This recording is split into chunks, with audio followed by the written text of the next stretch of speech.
The first thing we want to do when we get a specimen with a request for micro is to disinfect our bench. Keep in mind that disinfection is different than sterilization. So the best we can do in this circumstance, because we cannot insert our cutting board or our bench into an autoclave, is to use an appropriate disinfectant spray. So clear off your cutting board, spray it, and wipe it down.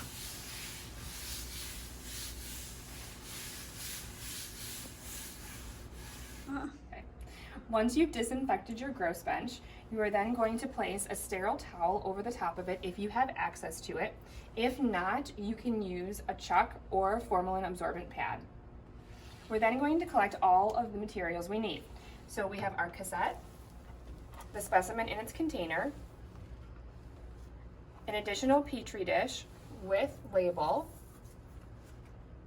for the specimen portion that we'll send to micro, and our sterile toolkit. We're going to proceed by opening our sterile toolkit and removing our utensils.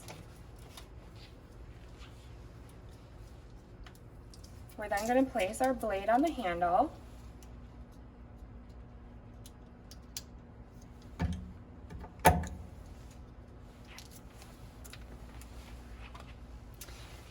And ensure that the specimen is labeled accordingly. It has a surgical number. The surgical number matches the number on the cassette, and note that there's a request for micro. Because this is a specimen for micro, it should come in a container fresh without fixative.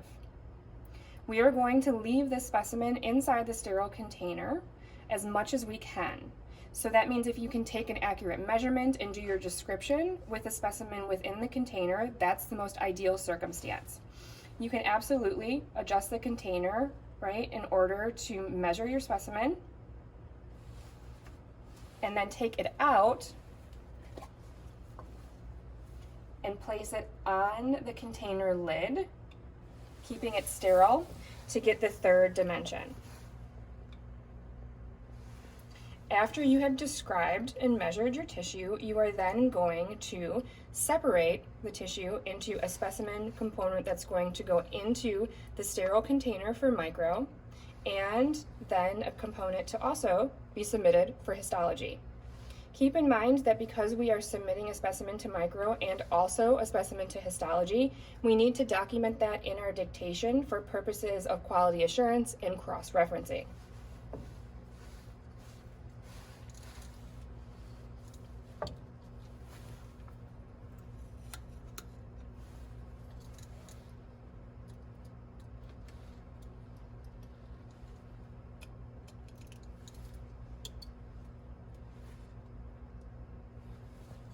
A friendly reminder that all sections you submit within a cassette should be no thicker than a nickel and about the size of a postage stamp.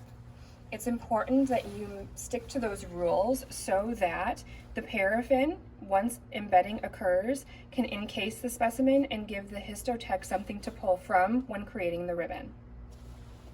We're then going to close our cassette, submit this for routine processing,